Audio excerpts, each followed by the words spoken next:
The humid canopy of the 15th century Yucatan Peninsula shudders.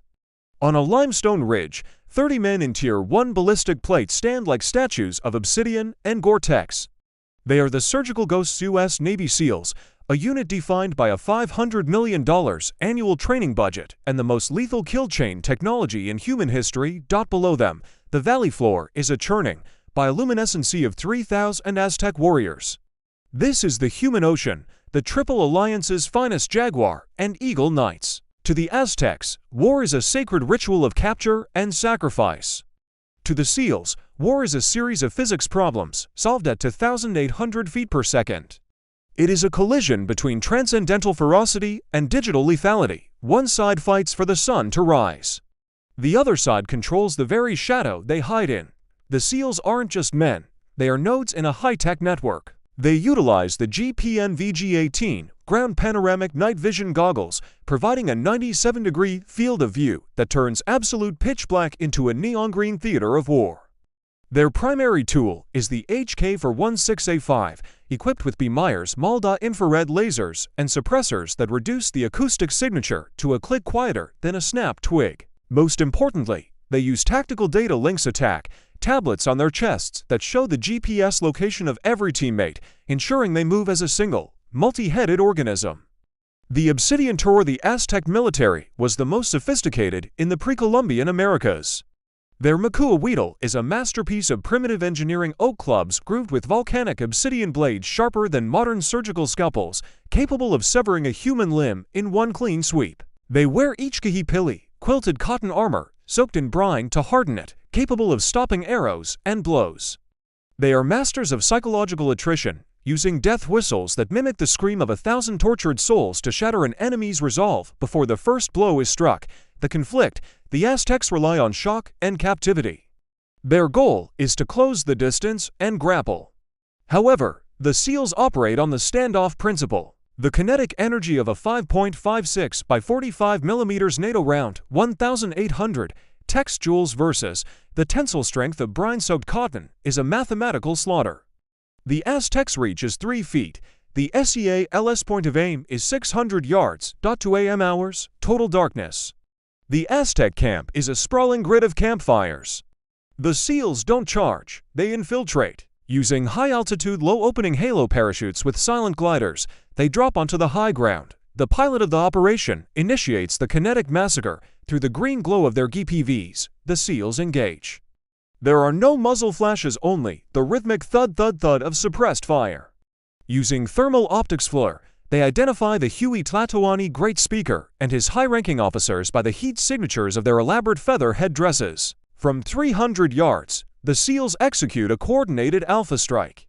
In the span of 10 seconds, 50 high-ranking Aztec commanders fall dead. The rank-and-file warriors wake to find their leaders headless and silent. There is no enemy to see, no arrows in the air, just the invisible hand of Macuahuitl, god of death snatching lives. The Aztec psychology, rooted in the visible bravery of combat, begins to fracture into divine terror. The Aztec priests, sensing the collapse, scream for a scorched earth defense. They realize the ghosts are hiding in the darkness of the tree line. They order 1,000 warriors to ignite massive bundles of resin-soaked wood and dry brush, creating a wall of fire and smoke. The tactical shift is brilliant. The massive heat from the fires creates thermal bloom, blinding the SEALs' FLIR sensors. The thick, acrid smoke creates visual noise, rendering the GPN VGs nearly useless. The SEALs are forced to transition to white light and manual aiming. Taking advantage of the chaos, 2,000 Aztecs launch a swarm ambush. They emerge from the smoke, not in lines, but in a chaotic, multi-directional charge. They use the terrain, crawling through irrigation ditches and hidden tunnels. A SEAL, reaming a jam chamber, is suddenly hit by a volley of heavy atlatl spear-thrower darts. The darts don't pierce his level for ceramic plates, but the kinetic impact of a 5-pound spear traveling at 90 miles per hour knocks the wind out of him. The music drops to a low, rhythmic thrum. The ghosts are surrounded. The living wall of 3,000 men is closing in to a distance where technology is replaced by muscle. The SEAL team leader triggers the broken arrow protocol, not for air support, but for internal violence of action. They activate their M320 grenade launchers and M249 squad automatic weapons saw. This is the transition from surgical to total war. The SEALs deploy M18A1 Claymore mines, directional fragmentation mines that spray 700 steel balls at 3,900 feet per second. The result is a high-speed clearing. As the Aztec swarm reaches within 20 meters, the SEALs detonate the claymores.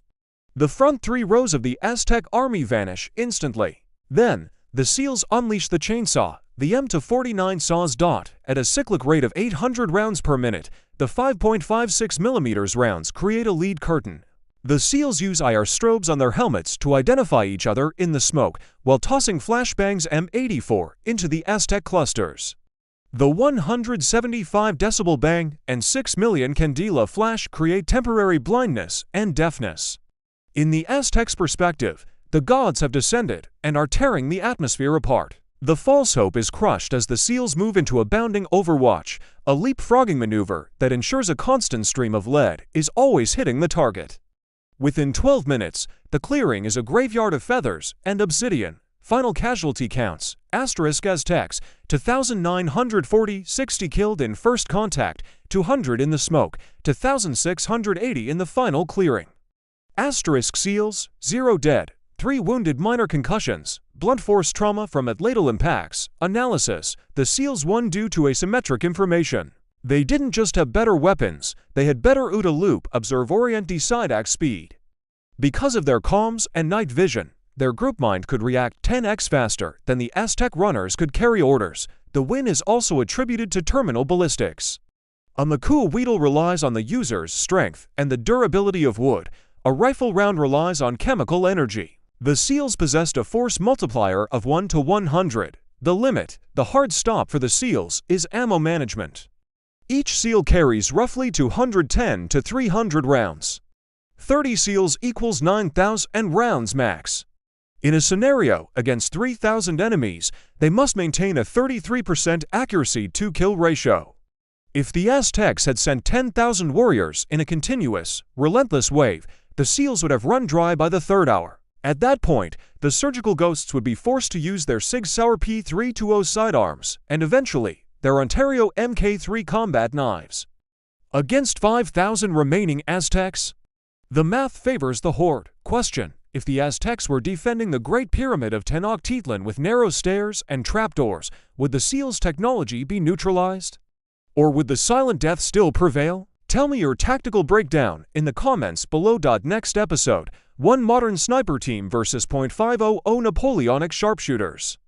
Who wins the long game? Click here to find out. Would you like me to dive into the 1 sniper team versus 500 Napoleonic sharpshooters scenario next?